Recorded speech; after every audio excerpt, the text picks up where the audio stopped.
মাকে যে ভাইরা ভালোবাসেন তারা মাকে ভালোবাসা দিবেন। মায়ের একটা কথা খুলে মায় বুক ফুটে আরেকজনের কাছে যা বলে না। বাপেরে গাল দিলে বাপে কত রাগ করে থাকে, বাপরে বুঝে আবার খুলে বাপের রাগ ভেঙে যায়, কিন্তু মায়ের রাগ করে থাকে না। পরের বাড়ির একটা মেয়ে যদি আনেন না, শ্বশুর শাশুড়িরে যদি শাশুড়ির দুই কথা কন, শ্বশুরের দুই কথা কন, কইলে কি করে তারা ছড়াইয়া দেয়। আর পরবর্তীতে সে জালটা ঘরের পরিবারে স্বামীর উপর উড়ায়, উড়ানের পথ দিয়া সংসারে একটা অশান্তি সৃষ্টি হয়। তা সেই কারণে বলছি, বাপ মাকে কাছে টেনে পরের বাড়ি পরের জি।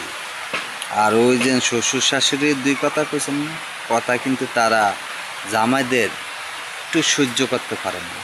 যে বেটা সহ্য না করতে পারবে সে বেটার পাত দিয়া তো ভালো কথা, পাত যা দিয়েও আটবেন না।